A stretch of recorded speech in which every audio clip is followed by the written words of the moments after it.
board chair? It's not it around. How about the MD? The MD is out of town, but he is represented by the Director of Technical Services. Okay, how about the finance director? Okay. I'm the acting finance director. The ferries are yet to be in. How about DIA? MRC? Yeah. Do we have the board chair? Yes. Okay. How about the MD? Yeah. The MD. The finance director?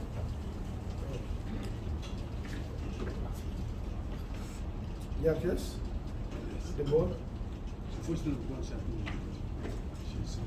How about you are the MD? Yes. How about the finance director? I have the senior manager finance. Gun post? Yes. We have the board chair? The chair is coming. It's coming. Yeah. The MD is here, the finance director is here. GNPC? We are all here. Chair, MD, Director of Finance.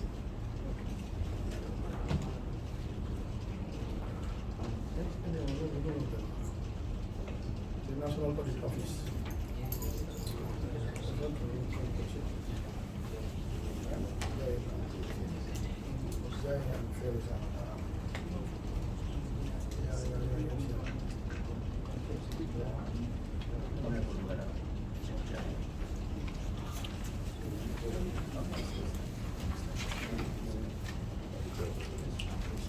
Let's start.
Prayers.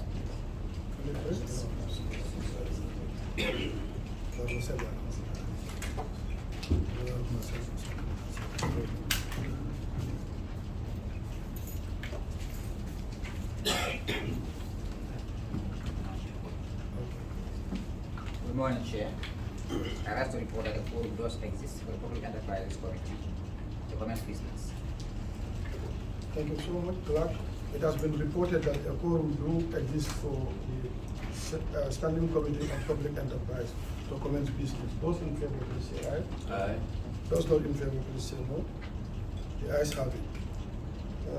First, can we do an individual introduction of all the members in the building here?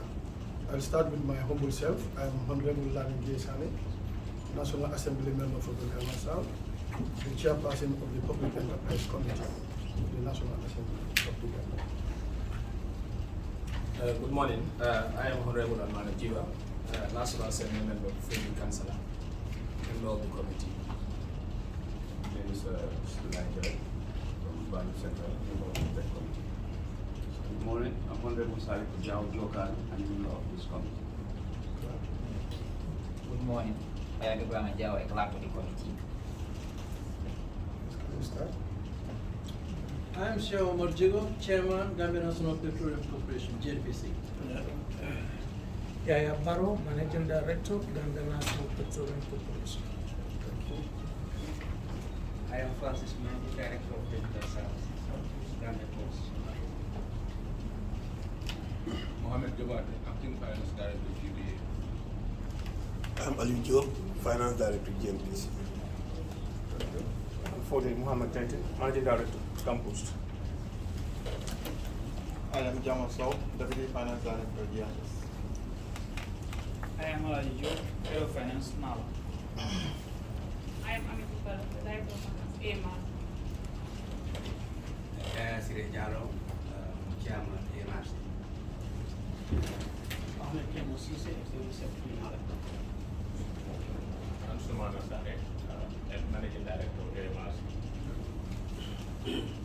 Malik Jem, Director of GRTS.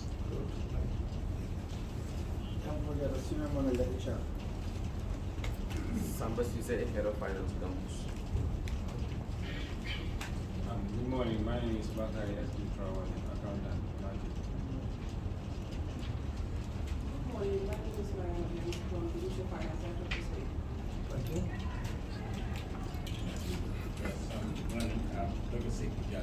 Chair Campus. Thank you. Thank you for that brilliant introduction.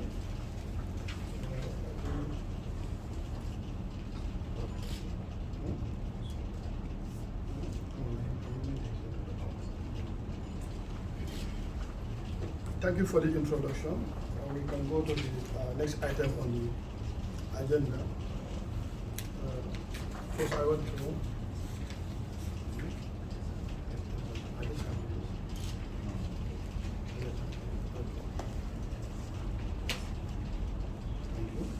Honorable members of the Public Enterprise Committee, Board of Directors, Head of State-owned enterprises here in present, the clerk and support staff of the Public Enterprise Committee, the media, and all the other protocol duly and respectfully observed.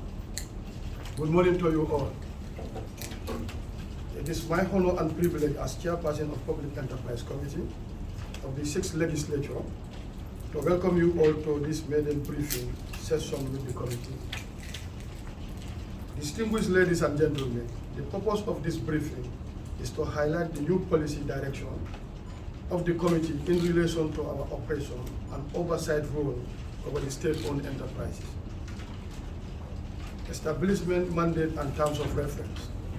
To begin with, the Public Enterprise Standing Committee is established by Section 109, 1E, and Section 175, 4 of the 1997 Constitution of the Republic of the Gambia, and draw its mandates from the Standing Order 97 and 122 of the National Assembly. It is entrusted with the responsibility of exercising the functions of the National Assembly in considering and advising all matter connected with the public enterprises. Section 175, subsection 4 of the 1997 Constitution states, within 6 months of the coming into force of this Constitution, an act of the National Assembly shall establish a committee to monitor the operation of the public enterprise and shall prescribe the manner in which such enterprise shall be accounted to the National Assembly and shall conduct the affairs in order to promote efficiency, transparency, and probity in all their undertakings. In exercising this mandate, the committee shall carry out the following functions. 1, to scrutinize, consider, and advise upon all matter connected with the public enterprise.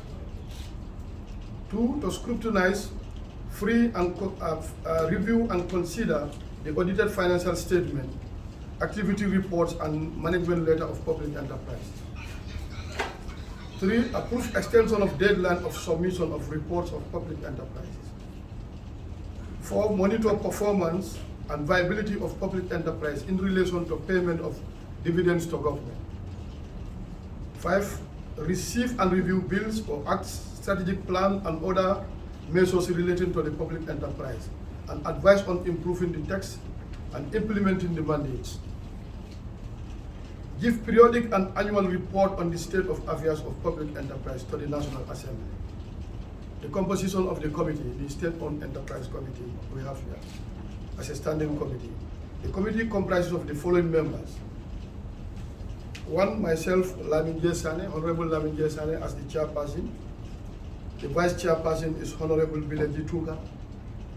We have Honorable Salif Jawo, Honorable Samba Diallo, Honorable Lamin Sise, Honorable Almame Jiba, Honorable Ibrahima Jete, Honorable Ablaye Njai, and Honorable Sirif Sa. These are the members of the Standing Committee of the Public Enterprise of the Republic of the Gambian National Assembly. List of public enterprises. The Bureau of Committees at its meeting resolved that moving forward, the Public Enterprise Committee shall focus on only 13 commercial state-owned enterprises as listed below. One is Gambia Ports Authority, Gambia Ferry Service Authority, Social Security and Housing Finance Corporation, Telecommunication Limited, Gambia Cellular Company Limited, Gambia Civil Aviation Authority, Gambia International Airline, National Water and Electricity Company, Gambia National Petroleum Corporation, National Food Security Processing and Marketing Corporation, the Gambia Postal Service, the Gambia Radio and Television Service, the Gambia Public Printing Corporation, Asset Management and Recovery Corporation. These are the 13 that are enlisted for us to take care as agreed by the Committee of Bureaus of the National Assembly. Reporting requirement to the committee. The public enterprise are required by law to submit their report to the National Assembly as per Section 175, Subsection 5 of the Constitution. Public enterprise shall within 3 months of the end of its financial year submit an annual audit report to the National Assembly on its business and operation during the preceding year. Provide the appropriate committee of the National Assembly may extend the time for the submission of any report. Subsection 175, Section 175, Subsection 1 of the 1997 Constitution and Section 2 of the Public Enterprise Act 1990 define the institution classified as public enterprise. In the Constitution, the public enterprise means any body, corporate or other body or institution wholly owned or controlled by the government.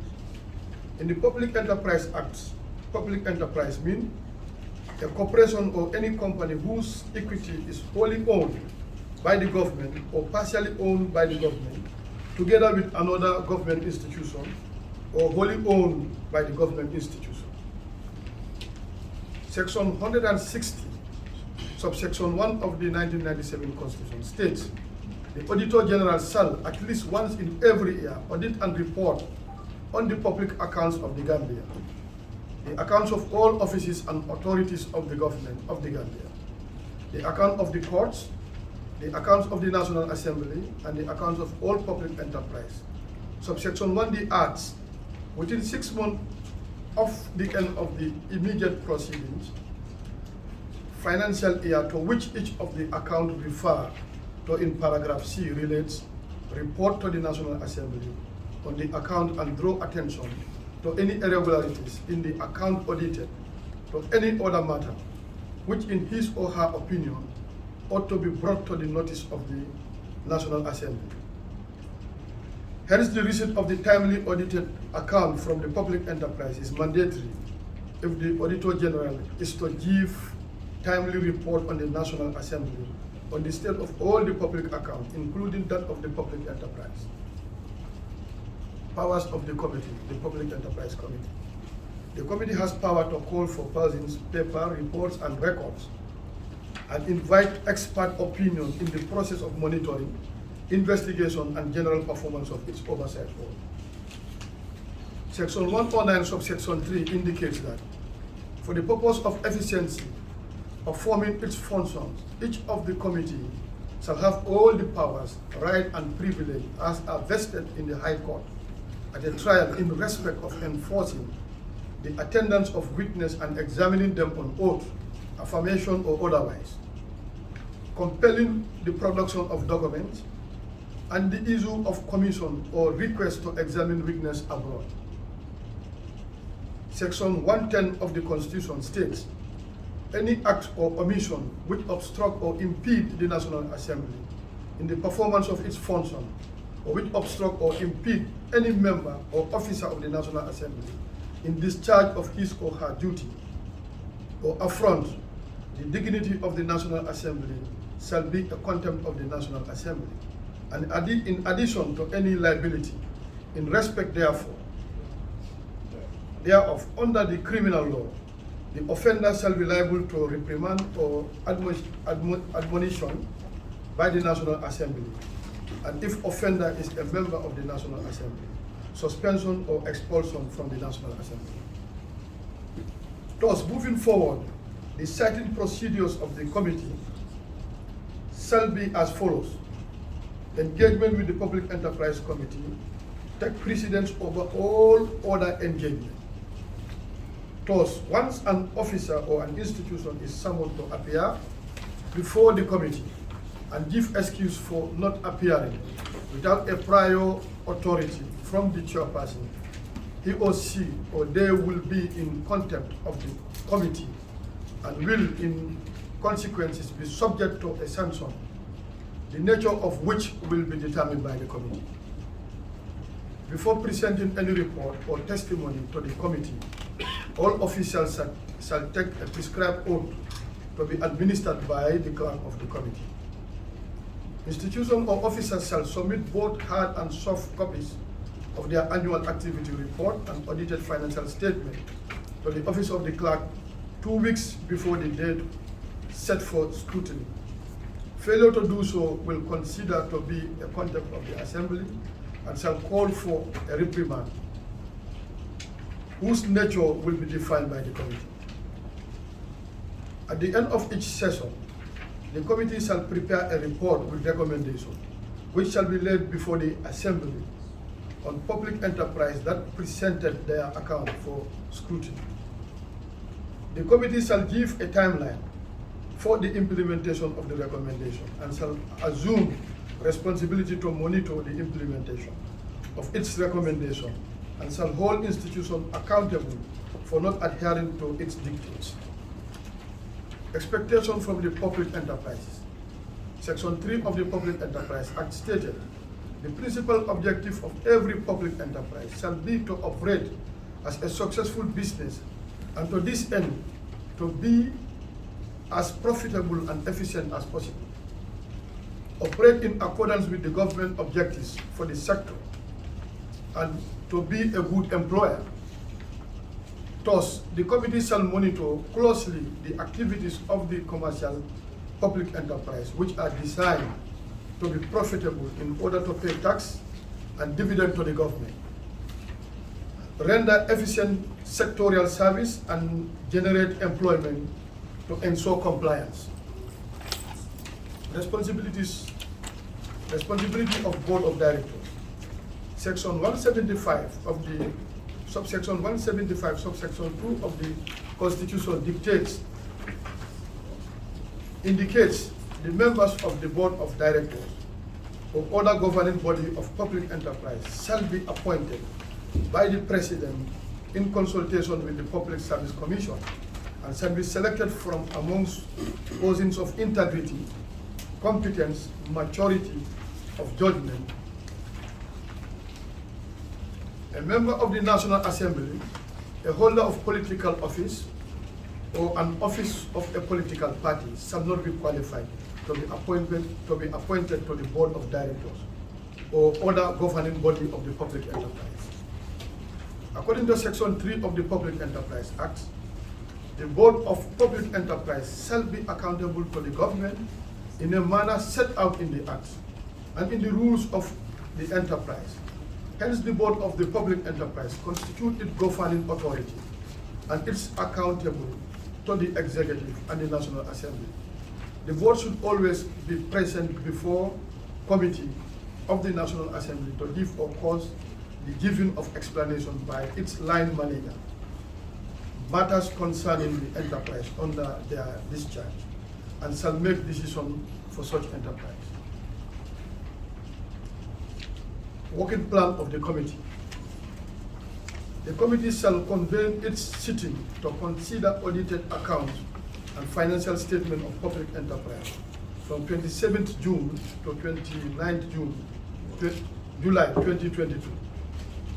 At the end of this meeting, the committee shall share its work plan for attention and necessary action.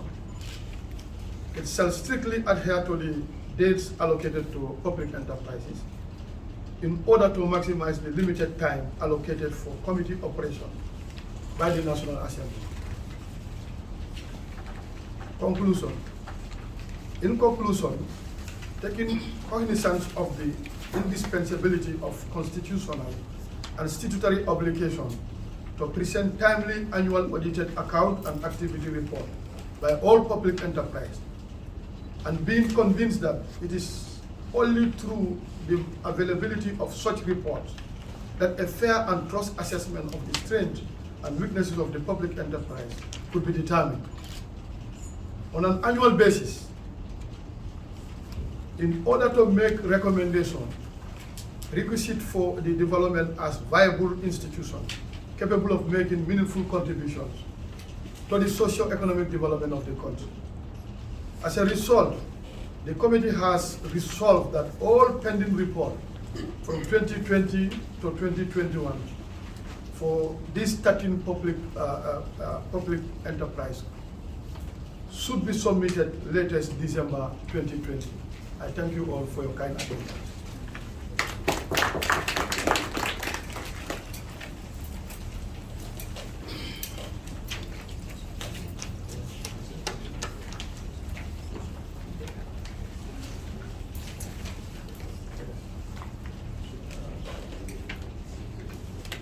The next on the agenda is the question and answer session. If you have anything to ask, we are here to respond. Yes. Should it be December 2022 or December 2020? 2022. Yes, December 2022.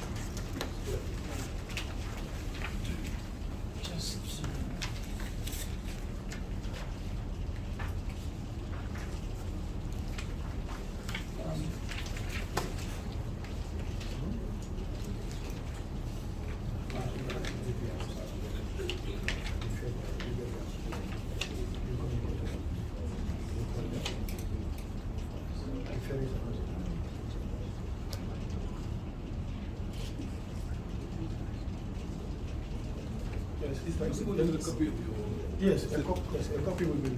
They are circulating. Do we have ferries in our midst here? Yeah, you have to come.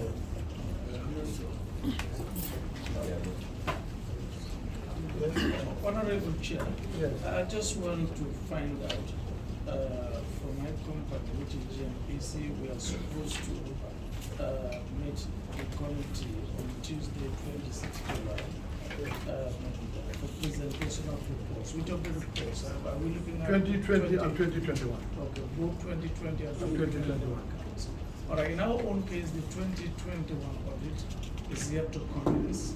But the 2020 has already been submitted to the previous committee.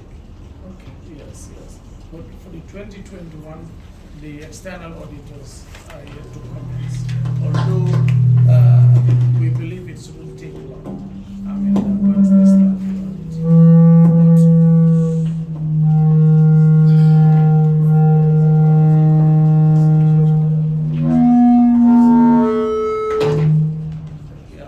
But inshallah, I mean, before December 2022, all our accounts, the 2021 shall have been ready and be submitted in time, before the end of the year. So that's the only pending account for GNPC, the 2021. Yeah. Okay. Thank you so much.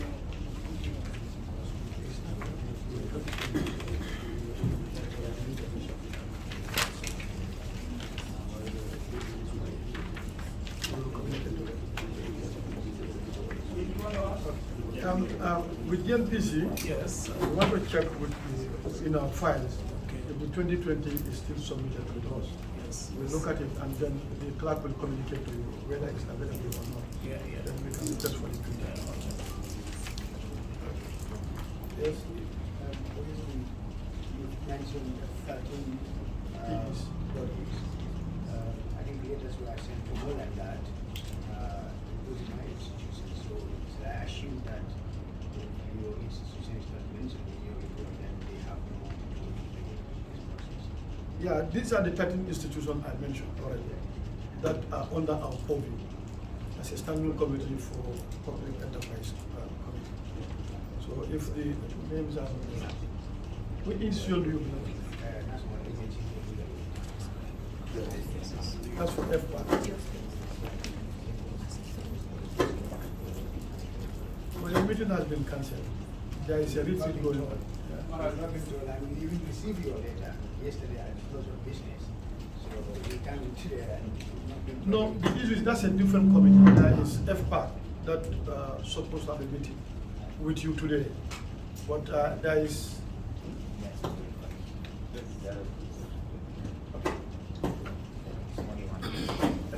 Yes, along the same line that one of the members of the committee, along the same line that Silvaro asked, normally by end of the January, February, institutions are ready with their management accounts, but they submit it to the auditors. Normally the national audit appoint the external auditor to audit. But before they could commence, it's a bit beyond March.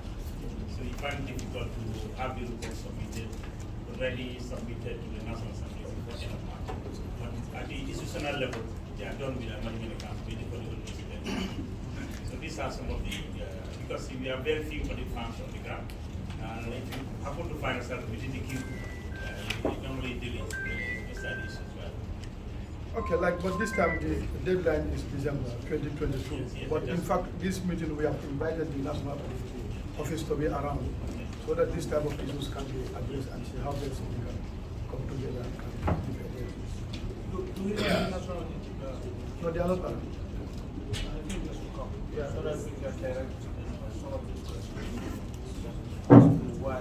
Yeah, FDA must we are in the same situation as the NPC. The 2020 is already done. Yes. So we are about to start the 2022.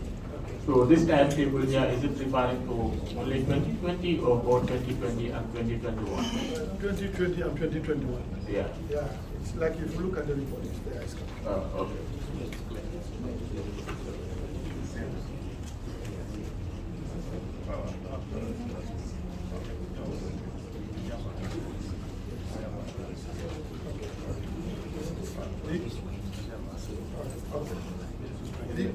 The current work plan that is on circulation to you is capturing June and July. So if the 2020 is ready, I think that can be adequately taken care of. But the 2021 before December, do every effort to make sure that they are available. Okay, that's fine. Okay, thank you.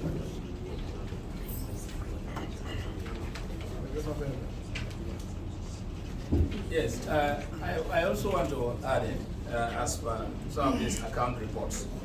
I believe this time, the 6th legislative year, we want to take a different approach. You know, whereby we could. Yes, whereby we could facilitate a better approach to see these PA's efficiency and their work is done in earnest. We know that's why we invited the national audit to be present to see, and with GPB to see some of the loopholes that we've seen challenges. You know, for that being the case, I believe institutional level, sometimes it's difficult to look for audit firms, but you could also venture. Let's work on meeting the deadline. I think it's very, very important. If we are to say national audit is already institutional-wise, we will have a compelling issues of years and years. So the essence of auditing reports is not for a double 2 year or 3 years. If we are in 2022, you do, for example, an audit of 2019, it doesn't make any sense. Sometimes the managing director who is currently in those years is not there. So how do we be able to do efficiently in those work areas? So I believe so. Put your house in order, institutions, and make sure you tailor your auditing procedures and reports. If necessary, work with, we will also engage the national audit and also GPA to see efficiency in doing. We won't, yeah, if possible, you could also work on your mandate to outsource. So I don't think there is any issue that says we are waiting for national audit is not available. You could outsource and do it effectively. So we should be ready to change the narrative now instead of waiting. So it's not helpful to you and neither us. So we'll engage the national audit. If that's not in line, you could outsource it and do it better. So I think this 6th legislative year, we want to change and a better dimension in all procedures of PS. Yes. So, to outsource what? Exactly. No. Yes. No. I mean, when you come to auditing, you can outsource it to any of the firms available. I don't know whether that's a constraint or not. No, actually, okay. These external auditors are appointed by the National yes. And not by the parastatal officers. Yeah. So is the national audit who actually delegates to the external auditors, and they actually share among the institutions. So each external audit firm is given specific institutions to audit. So the outsourcing is already there. Okay. Yeah, we will engage them fully to see a better approach this time. I think that's why the national audit should be here, so that some of these concerns will be directed.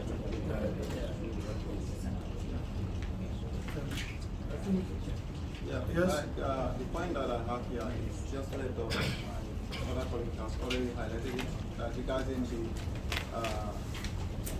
auditing of the financial statement and activity of institutions by the external auditors. Because you see at the year end, beginning of the preceding year, you find that institutions are done with their management accounts. But hence, they find it very difficult after inviting external auditors to come and start the audit exercise. It do take time, and even with that, during their time of audit or after the exercise, when they pull out, you keep employing the external auditors. So with that, I believe the NAO, National Audit Office, should help at least and see institutions like external audit firms are not overwhelmed with assignments, because you find out some institutions around or external firms around, some of them, they have big banking industries with them, so at the time you need them, you always find challenges. They always do tell you that we are busy with the banks and so on, insurance institutions. So what all you do is to wait for them, because at the end of the day, you cannot force them to come and do the exercise. So in that regard, even if you want to submit your accounts on time, sometimes you are late, not for your own making, but because of it's beyond your control. So in that regard, I think National Audit Office should try to look into this. Thank you. Yeah, thank you. Thank you so much. I think it's a very good observation. Already we have even invited National Audit. I don't know why they are not yet around. But as a committee, we are going to engage them thoroughly on this issue. How best do we improve the timing of reporting? And this cannot be done. You cannot report when you are not audited. So we will work with them and see how best we are going to improve on this. Yeah. Thank you. Honorable Chairman, you mentioned the requirement for public enterprises to be efficient, profitable, yes, and be able to pay dividend to government. And this is, of course, true. However, we should understand the nature of some of the public enterprises like Gunpost. We are not purely commercial. Some of our activities are not commercial. Lettermail and parcel post services are purely public. These rates are controlled by government. We cannot increase our rates. Our rates are below the market arm's length price. For instance, you post a letter through Gunpost, the maximum you pay is $350. Go to DHL, you pay 2,000 plus. Or 3,000. Or 3,000.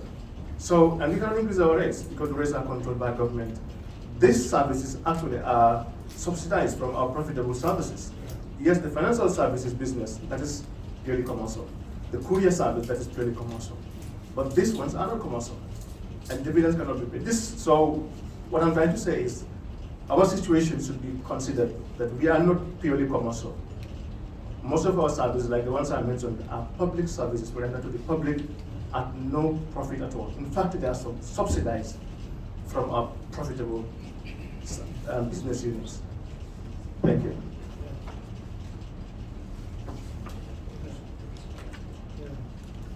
Thank you so much. If you just carefully look at my statement, if you look at to operate in accordance with the government objective for that sector, that really cover your area, the services you are doing. Not all the public enterprises has to be maximizing that profit to be able to pay the dividend, or sometimes the service you give. I think this has to be not only you, but it has to be in consultation even with the government to look at the status quo of all the PEs, the public enterprise, how they are working. Even in the service, we need some improvement, at least to be addressing. Not only you have a lot of PEs that are also service providers, but at the same time maximizing profit and paying dividend. But there are some PEs that are highly indebted. Government keep on bailing them out, in, year out. I think the directorate unit, we have the representative here from the Ministry of Finance, who are very much aware of these things. So they are also our partners. Will be working with them to see how best do we improve the profit maximization aspect of it, and also the service delivery. How do we improve it? Thank you. Yes. I also have an add-up to your fears that you have said about maximizing profit. I believe Gampo's before and now, we've seen a lot of improvement in terms of service delivery. So you could also diversify, come with innovative. The essence here is about making sure that institutions meet its target based on government and other agencies, based on law. So you could also explore on your own, sit back with your management and come with innovative, services that you think will be better off in terms of service delivery and in terms of gaining revenue. So in that, if proposals are made, including a budget, we could also work together to see that it is amicably solved, whereby before Gampo's now, and before and now, you could see a big difference. You have innovated some services that we are not before. Go back, sit back with your management team, and also improve certain areas that you think could be a very good point, or a very good starting point to see that we will improve in terms of finance or gain revenue. That's my take. Can I just follow up? Yes. Maybe my point is not very well understood. We are making profit. It's not that we are also diversified. Yes, we will, of course, this is continuous. But I'm not saying that we are not making profit. We are making profit. I'm only trying to point out to you that some of our services are not for profit. Letter post and parcel post. We cannot, it's just not for profit. Other services are making profit. Just for you to understand that. Thank you. Any other question?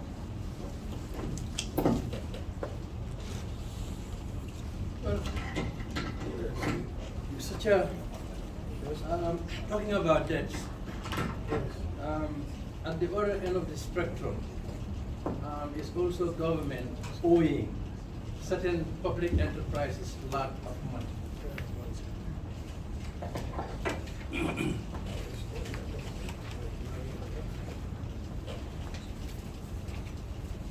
Mr. Chairman, you mentioned the issue of debts, and I was trying to explain that at the other end of the spectrum, government also owes a lot of money to certain public enterprises. One of them is the NPC. We are owed over $1 billion by the Gambia government. And that has actually been the main reason, or one of the reasons, why we were not able to pay dividends on a timely basis. So this is something that the government also needs to look at and see how they can address it. Thank you. Thank you so much. I think, and that's a point that we also want to. Maybe the MD wants to ask. Honorable Chair, I think what my chairman has said is perfect. We've actually been struggling to collect some of these debts. And what happened is that during the accounting cycle, in particular when the external auditors are auditing our books, they'll actually provide for some of this, which has already been recognized as revenue. So what it does is it cuts down the profit of the institution. So it's actually, both government, central government, some government departments, as well as some parastatals. Some parastatals are owing us a lot. In fact, I think our biggest debtor is actually NAWIC. Our biggest debtor is NAWIC. And the Minister of Finance, I understand, earlier made some form of arrangements between parastatals to see how this, some form of cross-settlement of debts. We want, if possible, this committee to also assist in the collection of this debt. All right. Thank you very much. Use this.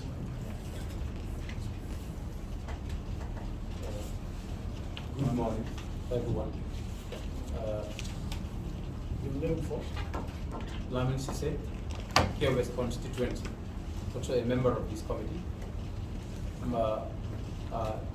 I'm very much happy that he has been sincere to put that across that some public enterprises have been seriously owed by the central government. And I want to suggest that during the time of giving those loans, there has to be proper arrangement as per the recovery of those loans and as to why they are even given out. And in fact, if you look at that, and before central government goes to bail another institution somewhere, he is also the government is also owing another institution which has to be settled, but also bailing another institution to be to recover the debt. It's very contrary. So in actual sense, I would have thought that proper procedures when it comes to giving monies to the central government has to be followed. And if your institution wants this government, this committee, to help in recovering those debts from the central government and other institutions, and it would be fair enough also for us to go through the procedures that has been taken in giving out those loans and as to why were they given out. I think those things will be very, very important. Yes, I can actually comment on that, sir. Well, basically, these were not necessarily loans given in monetary terms. These were fuel supplied, and they failed to pay. And reconciliations have been done. So it's not that we gave physical cash, no. They were supplied fuel, all right, they were supposed to pay, and they failed to pay. This is it. Yeah. So it's the fuel debt, the unpaid debt. Okay. I quite understand exactly the dimension in which you are coming from. Yes. Like what we'll be having individual engagement with each of these PEs, and we can go further in dealing with these issues. Yes. Right now, let's limit our intervention around the statement I presented, so that we can be done. Then after each and every PE will be coming to face us. There will be a family discussion. We can discuss at length the issues that you are confronted with. I think that we'll be able to strike a balance. Thank you. Thank you.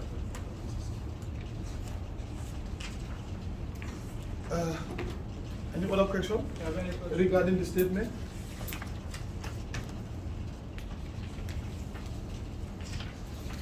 Are we all satisfied with the timing of submission, December 2022? I believe that's in order. Well, the only caveat there is what everybody has already said. Yes. That this doesn't only depend on the public enterprises. It very much depends on the auditors. The problem is the auditors. There is a shortage of auditors in town. And unless and until that is taken care of, this is going to be a perennial problem. Anyway, I think we've promised that we are going to engage the National Audit Office and come out with a strategy that will be able to address the issue so that the issue of bad luck will be a thing of the past. Honorable Chair, yes, I just want to add to what my chairman said. It's good to engage the National Audit Office But I would also suggest you also try to have another briefing with the private audit firms, at least to understand what is their problems. Because, okay, some people will say, okay, when the banks are up, they go for the banks because that's where they get the money. Yes. And the job that they do for public enterprises is more than what they do for the banks. The banks don't have tech.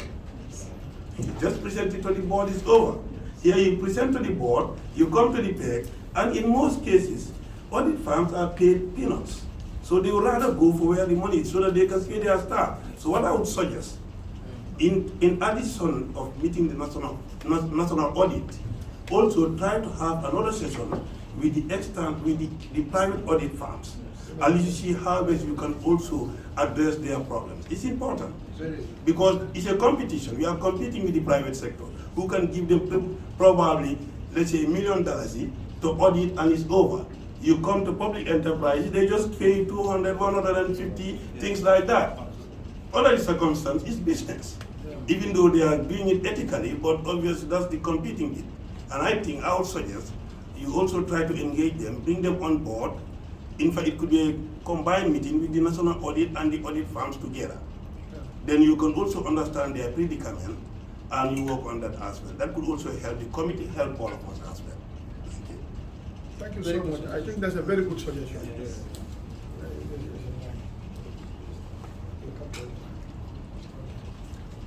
You have anything? Yeah, maybe, yes. In addition to what he's saying, the external auditors, can't they be appointed by the boards of directors instead of national audit office? The board of directors have the mandate to oversee the institutions. Why don't they have the mandate to appoint auditors but the national audit office? That should be looked into. Yeah, that we will look at the legal implication.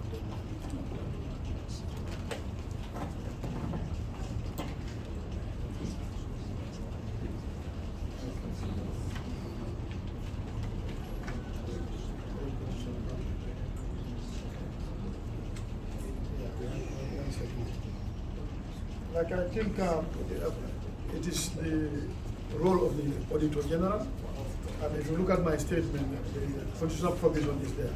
Yes. So it's the Auditor General that outsources, not the board instead. Then that is what we call it. That's what it is.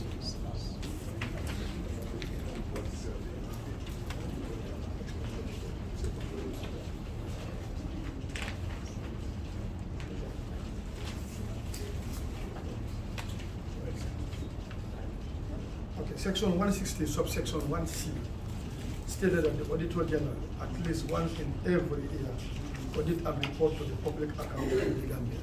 So it is his responsibility to outsource it. Yeah, well, thank you. Thank you. It's clear.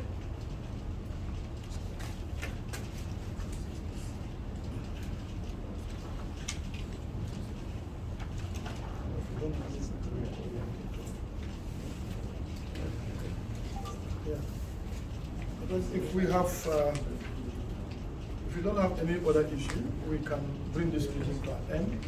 With the exception of GPA, we want to have a discussion with the GPA and ferries if they are available. We have an issue that we want to discuss with you. Do you have the ferries here? No. I think I've not seen any one of them here around. But our board chair has this right.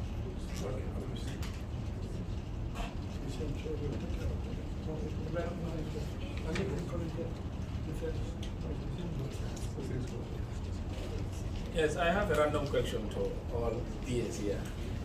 As per the statement, it is indicated that to be a good employer, these PAs, what are the recruitment capacity in your private of the institution?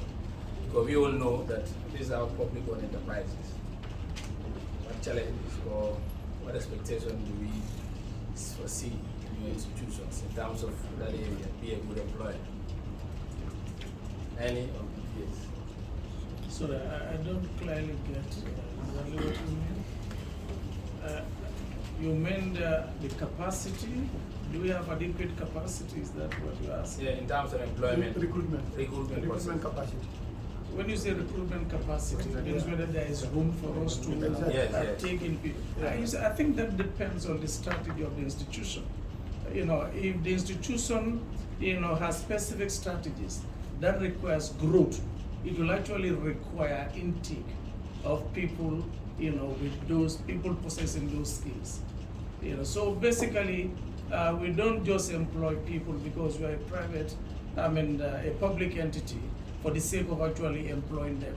No, they must come to do something.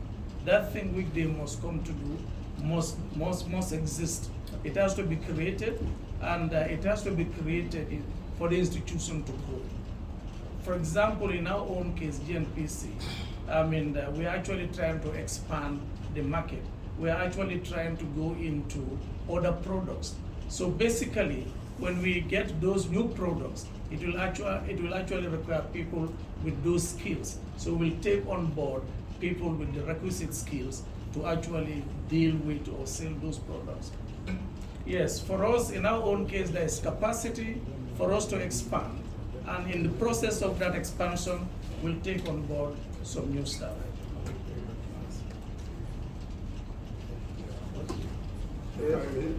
Sorry, I must apologize the meeting will be on Friday.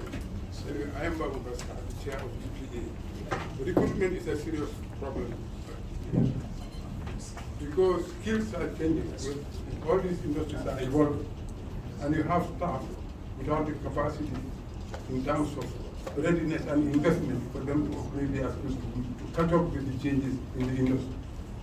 So we have delays in, now we have IT almost pushes everything. Most of these audit pieces we are having has a problem with the accounting systems and their reliability. Because if it's all, done using new and modern techniques of keeping records, it will be easy to audit.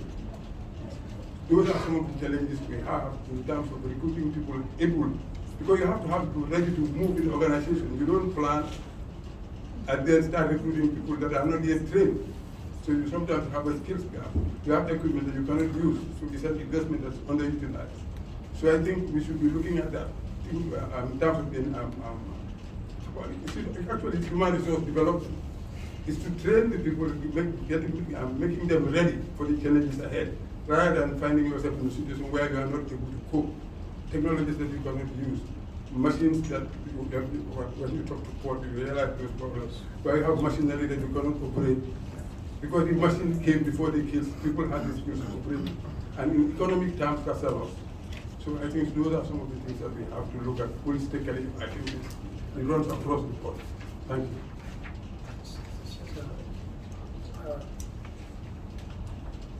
Thank you so much for your intervention, and it's noted. In our subsequent meeting, we will be meeting each individual PE.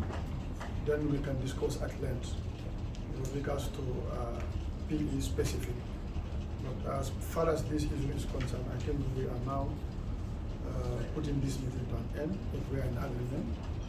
I think I want to seize this opportunity to thank all of you for sparing your time to come and answer to us at the National Assembly.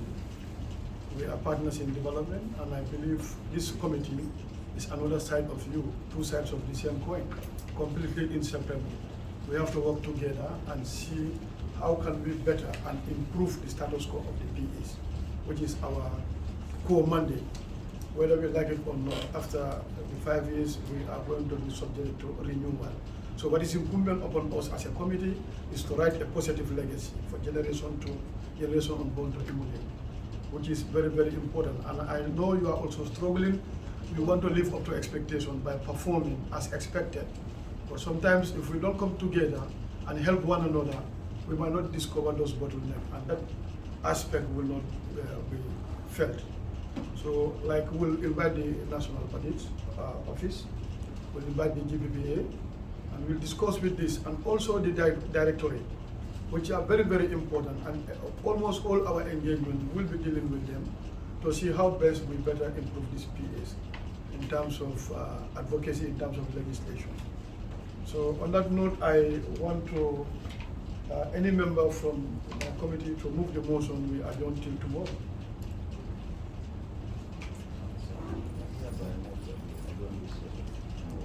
any second? Yeah, but second. It has been moved and seconded.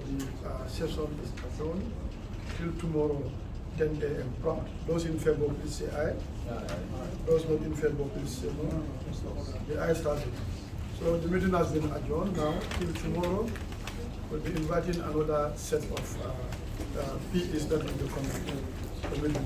We hope to meet you in our subsequent meeting. Director, thank you. Thank you. Okay, thank you. Honorable Chair, thank you very much. What time to say? We really appreciate it.